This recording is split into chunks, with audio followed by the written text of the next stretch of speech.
Yo, what's going on guys, Arekkz here, welcome back to another Destiny 2 video. There seems to be something new to talk about almost every day right now. First we got an in-depth look at the open world stuff we can do in the European Dead Zone, then we got some information on clans, rewards and other related topics, and today we are talking about trophies. Last night the trophy list, or at least part of the trophy list for Destiny 2, was revealed or leaked, one of the two, and it shed some light on some rather interesting topics. I will, however, begin this by saying if you are trying to remain dark on Destiny 2 news and info, then the trophy list is probably one thing that you'll want to skip. So I'll give you this opportunity to turn off the video and walk away, because in a moment we'll be talking about the raid and some other interesting tidbits of information. Of course, in the meantime, if you've missed any of the other videos these past couple of days, then I will link them down below for you guys to check out. And if you enjoyed this video, then a like would also be super appreciated. Be sure to comment down below and let me know what you guys think. Now, that is your spoiler window. If you're still here, then that's on you. This, my friends, is the trophy list for Destiny 2, or to be clear, this is part of the trophy list. You'll notice how there are only 14 trophies, 2 of which are silver, 11 of which are gold, and there is of course the obligatory platinum trophy for getting them all. There are currently no bronze trophies.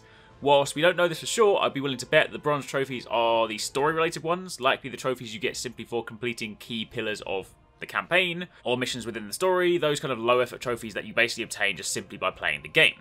Whether they're hidden for spoiler reasons or what, we simply don't know, so for the time being, we're going to focus on the 14 we have here. And there are some really interesting ones. One of them names the raid, one of them calls out a new difficulty tier, and one of them even hints at a rather interesting character that we'll likely meet. But let's start at the top. Firstly, as mentioned, your obligatory platinum trophy, Traveler's Chosen. Quite simply, obtain all the trophies in Destiny 2.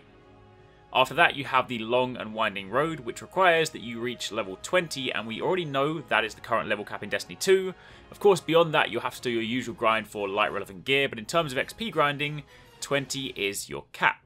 If the game is anything like Destiny 1, then chances are you'll basically hit that simply by playing through the story or thereabouts, so this should be a pretty easy one to pick up. The next three relate to the classes. You have Zavala's Lieutenant, which will have you acquire each Titan subclass. Cade's Pathfinder will have you acquire all the Hunter subclasses, and Ikora's Protege will have you acquire all the Warlock subclasses. And if you saw my video yesterday, you'll know that we also now have confirmation that the TTK or Taken King subclasses are indeed returning. We haven't seen them in action, but we have seen gameplay in the European Dead Zone of Guardians roaming around, taking part in various activities, public events, opening chests, things like that. And in doing so, they've acquired class relics, items that trigger subclass quests needed to restore your missing powers and abilities, and some of those relics included a void one for the Hunter, namely Night Stalker, of course an arc one for the Warlock, and a solar one for the Titan. We know from our time playing that 6 will be returning for sure, but up until yesterday there were of course some questions surrounding the kind of Taken King offerings, especially since we haven't seen them used or anything like that, but now we know for sure they will be coming back. So in order to get these trophies, you're going to need to get all 3 subclasses again. Unless, of course, there's a secret 4th one, which they're hiding, but I honestly don't think so at this stage. Moving on from there, you then have Show Me What You Got, which will have you complete Shaxx's Call to Arms. No idea what this is, but since it's Shaxx, it is likely Crucible related. In a Flash, we'll have you complete a Flashpoint, and Flashpoints, for those of you guys that want a reminder, are those weekly designated locations where you head there and take part in a number of activities, public events, those sort of things. You fight bosses, they drop treasure maps, and you then get rewards in the process. It's a means to drive Guardians to a fixed location on a weekly basis, and supposedly create some kind of cool moments at the same time. So taking part in one of these and completing it will net you that trophy. People's Hero will have you complete a heroic public event, and in order to do that, you'll need to complete it in such a way as to trigger that condition. Remember that heroic conditions are not told to you, so there'll be some trial and error surrounding this. You'll basically need to take part in a public event, and then hopefully whilst doing it you'll learn how to trigger the event. Maybe it might be like kill the enemies quickly, kill them in a certain order. We honestly don't know at this stage, but heroic modifiers will have some trial and error surrounding them, but completing one is your route to that trophy. Following on from there, you then have the Heart of Darkness, complete a Nightfall Strike, simple stuff. The Life Exotic will have you collect 15 exotic weapons or armor, and while I imagine there will be many more than that, I mean I genuinely hope so, at least from this we know there will be a minimum of 15. Challenge Accepted will have you complete 30 challenges, and I'm going to assume that challenges are the things that you track via the Milestones tab on your map. However, moving on from there, now we get to the good stuff. The last 3 are really interesting. First up, you have Belly of the Beast. Complete the Leviathan raid. So already we have a name for the raid in Destiny 2, the Leviathan. Now in truth, I feel like the Leviathan is just going to be the name of a big ass Cabal warship. It sounds like the sort of thing you would name a mighty warship for a mighty commander. However, interestingly, Leviathans do also appear in the Destiny Grimoire. The Leviathan was a massive intelligent creature that resided deep within the ocean of the gas giant Fundament, and Fundament is a Jovian planet in an unknown star system that was said to give rise to the Hive billions of years ago. Supposedly, the Leviathan was a disciple of the Traveller and aided in imprisoning the 5 worm gods within the planet's core. So admittedly, that is a rather interesting link, given the trouble that the Traveller is in Destiny 2. But in truth, as much as I would love the two to be related, I honestly think it's just going to be the name of a big-ass warship that we raid and then ultimately take on Gaul and send his ugly Cabal self back into the void. What is interesting, however, is that if you zoom in on the actual trophy icon in the top left-hand corner, you will see this symbol. Now, if you cast your mind back to the gameplay reveal for Destiny 2, Luke Smith wore 2 different hoodies throughout the show. We know that they're significant, Luke Smith admitted that much, but up until now we had no idea why, and in truth we still don't know why or what they mean, but the symbols on his hoodie seem to match the symbol on that icon, so I'm assuming whatever that symbol is, it is related to the raid. The next trophy is called the Prestige. Complete the Leviathan raid or a Nightfall Strike on Prestige difficulty. Now up until now we're used to normal or heroic difficulties for activities, but Prestige is a new one. This could either be a simple renaming, and Prestige is now our harder tier difficulty for certain activities, or this could be a 3rd tier of difficulty. They have in the past spoken about locked loadouts, and how they will factor into certain activities, although we did get confirmation that locked loadouts won't be in raids, simply because that kind of nature would then encourage people to drop out if they got a new item that they wanted to try out. But Nightfalls, that is indeed a possibility. So again, at this stage we don't know exactly what this difficulty entails, but we do know that it's something that'll impact our endgame activities, namely Nightfalls and raids. And then finally, the other super interesting one, Lest Ye Be Judged. Encounter an emissary from the beyond. Looking at the icon for this, in the top left-hand corner, there is the Roman numeral for 9, i.e. the 9, Xur and his bros.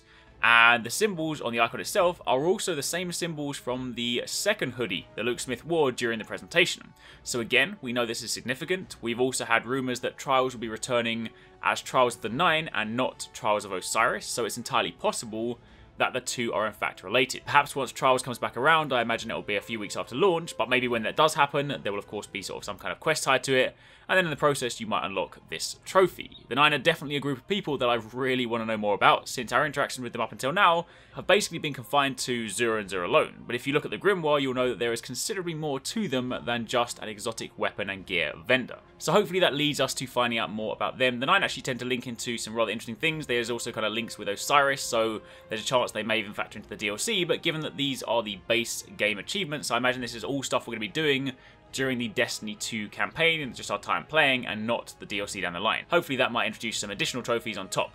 But either way, as trophies go, for now, that is a look at the list of 14 we currently have available. Let me know what you guys think about all of this. What do you think of the Leviathan named raid? Coincidence or more to it? What about the mysterious emissary? Let me know what you think. However, before we wrap up the video, I did want to touch on one more topic, again based on stuff we've seen from the European Dead Zone footage released, and that is returning exotics. It seems like a number of exotics from Destiny 1, the less popular ones, appear to be making a return in Destiny 2. We've seen footage of Hardlight, which was the weapon that didn't get a great deal of use before. It was actually a kinetic weapon despite the fact that it looked like it fired out arc shots. They ricocheted off places, but now it's been adapted so that it actually shoots out void damage and it genuinely does do elemental damage, which could make it a little bit more useful. We've also seen the ACD-0 feedback fences for the Titans, those gauntlets that emit an arc pulse when you are meleeed. And there was, of course, the Starfire Protocol seen for the Warlock in a recent trailer a little while back. Now, I don't know about you guys, but in truth, I was kind of hoping not to see returning exotics in Destiny 2, simply because I was hoping that we'd see nothing but new stuff. I suppose it's kind of interesting how they're picking previously unused exotics, the ones that people often thought were a bit rubbish, so here's hoping they bring them back with some perks that actually make people want to use them. We have seen some low-level exotics, i.e. items that you can get without being max level, so it's entirely possible these might be items they throw at us throughout the campaign progression to give us some stuff to play with, and then we encounter the cool new stuff later on. But I just hope they don't rely too much on the old stuff. Collecting exotics has always been a really exciting part of Destiny, and I want there to be lots of new stuff, for sure. Especially when you factor in all the different ways to get loot now. You know, we have lost sectors with these cool, mysterious hidden chests. We have these regional chests. We have these treasure maps that we can find around places. We're going to, of course, have loot from the traditional sources. Hopefully there'll be Xur making a return. So I want there to be plenty of different ways to get those exotics, and just hopefully it doesn't end up being one of those things where it kind of kills your excitement because you're like, hey, I saw this for the past 3 years. So yeah, let's hope there is plenty of new stuff. But But either way, for the time being, that is it. Just want to call it out. Hopefully you guys enjoyed the video. If you haven't already entered my PS4 Pro giveaway, then make sure you do so for a chance to win. It runs for another week, so enter while you still can. And if you've missed any of the recent videos, then check those out on the channel or link down below.